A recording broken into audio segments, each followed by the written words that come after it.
അപ്പോൾ പൂവൻ കോഴിക്കുഞ്ഞിനെ ഗ്രാമശ്രീ പൂവൻ കോഴിക്കുഞ്ഞിനെ കൊണ്ടുവന്നിട്ടുണ്ട്. അപ്പോൾ അതിൻ്റെ ആ വീഡിയോസ് ഇടാനായിട്ട് ഞാൻ വൈകിപ്പോയി. അപ്പോൾ അതിൻ്റെ വീഡിയോസ് ഇപ്പോഴാണ് ഇടുന്നത്. അപ്പോൾ ഗ്രാമശ്രീ പൂവൻ കുഞ്ഞിനെ കൊണ്ടുവന്നേക്കാണ്. ഏകദേശം ഒരു 35-40 കിലോമീറ്റർ ദൂരെയാണ് ഇതിനെ കൊണ്ടുവന്നേക്കണത് ഞാൻ. അപ്പോൾ അതിനെ കൊണ്ടുവന്നതിന് ശേഷം നമ്മൾ ചെയ്യേണ്ട ചില കാര്യങ്ങളുണ്ട്. അപ്പോൾ അതിനെ കൊണ്ടുവന്ന് അപ്പോൾ പെട്ടി ബോക്സൊക്കെ എടുത്ത് വെച്ച് കഴിഞ്ഞപ്പോഴേക്കും അതിനകത്തോട്ട് നമ്മുടെ പൂച്ച കയറിയിരിക്കുകയാണ്. അവിടെ എന്തൊക്കെയാണ് നോക്കുകയാണ്, ആരാണ് വന്നേക്കുന്നതെന്നൊക്കെ. ഗ്രാമശ്രീ കുഞ്ഞിൻ്റെ ഒരു ബോക്സാണ് ഇവിടുന്നത്.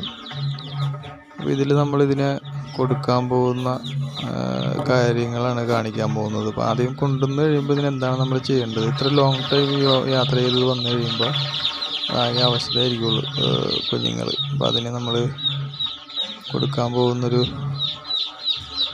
സംഭവം എന്ന് വെച്ച് കഴിഞ്ഞിട്ടുണ്ടെങ്കിൽ ഈ ഗ്ലൂക്കോസ് പൊടിയാണ് നമ്മൾ വെള്ളത്തിൽ കലക്കി കൊടുക്കുന്നതല്ല. ഗ്ലൂക്കോസ് പൊടിയാണ് ഇടുന്നത്. ഗ്ലൂക്കോസ് പൊടി വെള്ളത്തിൽ കലക്കിയിട്ട് എല്ലാത്തിനും ഒരു 2 തുള്ളി എൻ്റെ വായിലോട്ട് കിട്ടത്തക്ക വിധത്തിൽ 2 തുള്ളി വെച്ച് കൊടുക്കണം. ഗ്ലൂക്കോസ് പൊടി കൊടുത്തു കഴിയുമ്പോഴേക്കും ഒരു 10-15 മിനിറ്റ് കഴിയുമ്പോൾ എല്ലാവരും ഉഷാറാവും. ക്ഷീണമൊക്കെ മാറി കിട്ടുമല്ലോ അതിൻ്റെ. ഇത്രയും ദൂരെയൊക്കെ നമ്മൾ കൊണ്ടുവരുമ്പോൾ അത് ചെയ്യണം, നന്നായിരിക്കും. അപ്പോൾ വീഡിയോ എടുക്കുമ്പോൾ തന്നെ അത് പറയാനായിട്ട് എനിക്ക് പറ്റാത്തതുകൊണ്ടാണ് ഞാനത് ഇങ്ങനെ ഇട്ടേക്കണേ കേട്ടോ.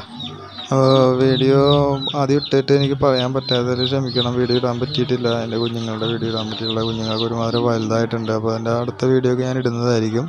കുഞ്ഞുങ്ങൾക്ക് ഇപ്പോൾ 2ാമത്തെ ബോക്സിലുള്ള കുഞ്ഞുങ്ങൾക്കും ഗ്ലൂക്കോസ് ഇട്ട് കൊടുക്കുകയാണ്. ഓക്കെ, അടുത്ത വീഡിയോ ആയിട്ട് ഞാൻ വീണ്ടും വരും. Bye bye. ബൈജൂസ് വേൾഡ്.